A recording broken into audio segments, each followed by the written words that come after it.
काल राज्यातल्या 29 महानगरपालिकांसाठीचं मतदान पार पडलं। मात्र मतदानादरम्यान एक महत्त्वाचा मुद्दा अत्यंत ठळकपणे समोर आला आणि त्या मुद्द्याच्या अनुषंगाने अनेक प्रतिक्रिया देखील समोर आल्या। हा मुद्दा होता मतदान केल्यानंतर बोटावर लावल्या जाणाऱ्या शाई संदर्भातला।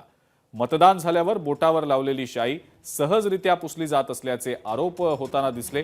हाच मुद्दा पालिका निवडणुकीच्या मतदानाच्या वेळेला मोठ्या प्रमाणावर गाजल्याचं देखील दिसलंय। सत्ताधारी विरोधक आरोप प्रत्यारोप करताना दिसले। लोकशाही मराठीने सुद्धा याचा रियालिटी चेक केला। लोकशाही मराठीच्या रियालिटी चेकमध्ये काय नेमकं समोर आलं पाहूया।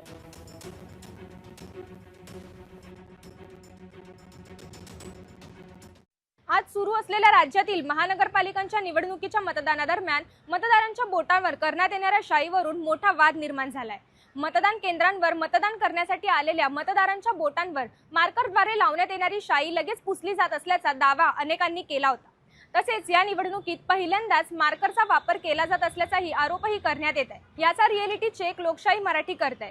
हे मी केलंय मतदान, या माझ्या बोटावर लावलेली शाई ही शाई लगेच पुसली जाते असा आरोप केला जातोय आणि याचा रियालिटी चेक लोकशाही मराठी करते। यासाठी मी वापरते हा एसीटोन। या एसीटोनचा वापर नेलपेंट काढण्यासाठी केला जातो। ते एसीटोन मी आता मतदान केल्यानंतर माझ्या बोटावर लावलेली शाई काढण्यासाठी वापर करणार आहे।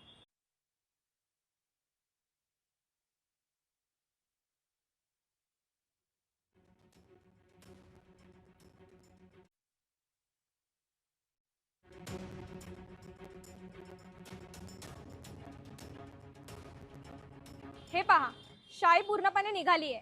मात्र त्यावर आता राज्य निवडणूक आयोगाने स्पष्टीकरण दिलंय। तसेच महाराष्ट्रामध्ये स्थानिक स्वराज्य संस्थांमध्ये 2011 पासून मार्करचा वापर केला जात असल्याचे वाघमारे यांनी सांगितले।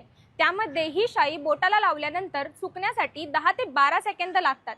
या दरम्यान मतदार हा मतदान केंद्रामध्येच असतो। तसेच एकदा ही शाई वाळल्यानंतर काढता येत नाही असेही राज्य निवडणूक आयुक्तांनी स्पष्ट केले। स्पष्टीकरण काहीही असो, मात्र मार्करच्या वापराने वाद मात्र वाढलाय। लोकशाही मराठी ऐका, पहा, जागरूक रहा।